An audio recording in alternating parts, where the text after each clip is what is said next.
जय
शिवराय मित्रांनो, मी आता रत्नागिरी जिल्ह्यातील गुहागर तालुक्यातील अंजनवेल गावामध्ये असलेल्या गोपाळगड किल्ल्यावरती आहे।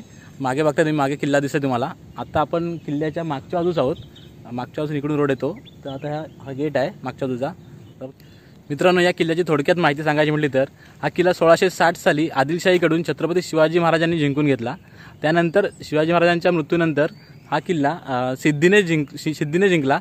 त्यानंतर सिद्धीच्या नंतर हा किल्ला तुळाजी आंग्रेने जिंकला आणि तुळाजी आंग्रेने याचा विस्तार केला।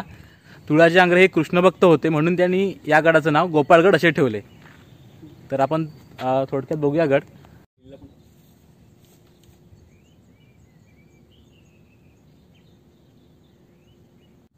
तर ही गडाची तटबंदी आहे। तटबंदी अजूनही चांगल्या पद्धतीने शाबूत आहे आणि तटबंदीच्या बाजूलाही मागच्या बाजूस हे असे खंदक आहे बघा, असे पाण्याचे खंदक केलेत, कारण का शत्रूला डायरेक्ट आक्रमण करता यायला नको म्हणून हे असे खंदक केले आहेत। ह्या बाजूला पण आहेत, पूर्ण गडाच्या ह्या बाजूला खंदक आहेत आणि मागच्या बाजूला समुद्र आहे।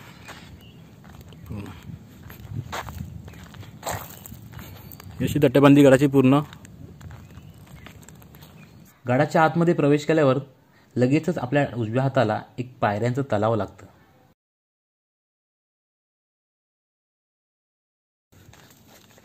तलावाला पायऱ्या आहेत।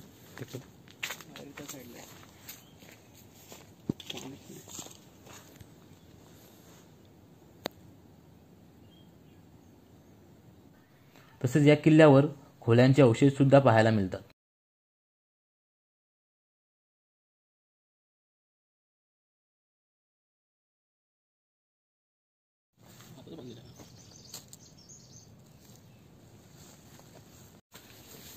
या बुरुजावरती जायला पायऱ्या केल्या आहेत.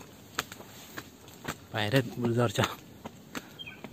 आणि हा इकडे आपल्या समोर भगवा फडकताना.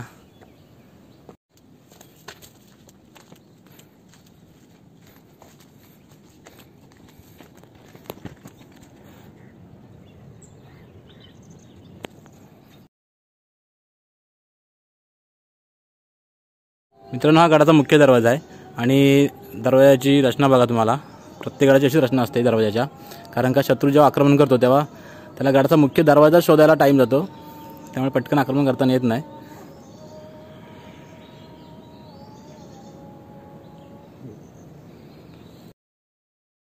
मित्रांनो, त्या काळामध्ये हा किल्ला आहे ना एक जलवाहतुकीचा मुख्य केंद्र होता, कारण का मागे दाभोळ बंदर आहे आणि दाभोळ बंदर हा एक व्यापारी मार्ग होता आणि त्या व्यापारी मार्गावरती लक्ष ठेवण्यासाठी हा किल्ला बांधण्यात आला.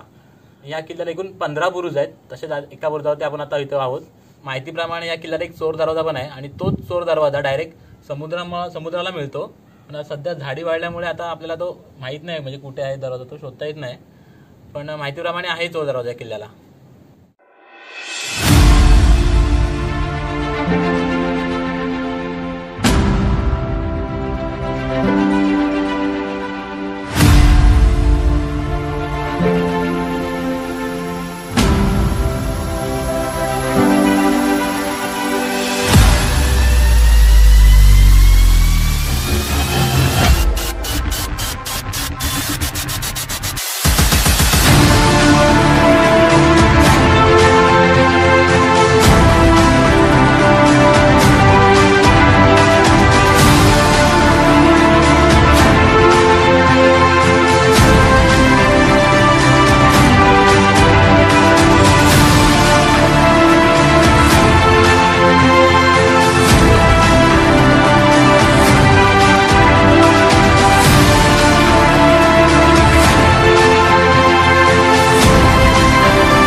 मित्रांनो, या किल्ल्याबद्दल जेवढी मला माहिती होती तेवढी मी तुमच्यापर्यंत सांगण्याचा प्रयत्न केला आहे. त्या माहितीमध्ये काही जर चूक झाली असेल तर तुम्ही नक्की सांगा आणि तुम्हालाही अजून या किल्ल्याबद्दल काही माहिती असेल तेही कमेंट बॉक्समध्ये नक्की सांगा. आणि आता आम्ही इथून पुढे लाईट हाऊसवर जाणार आहोत, तर आपण आता लाईट हाऊसच बघूया.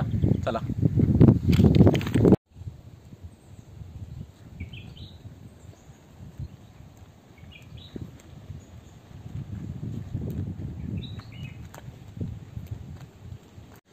मित्रांनो, आपण आता लाईट हाऊसला आलोय, पण लॉकडाऊनमुळे लाईट हाऊस एंट्री बंद आहे आणि मागे तुम्ही बघताय आता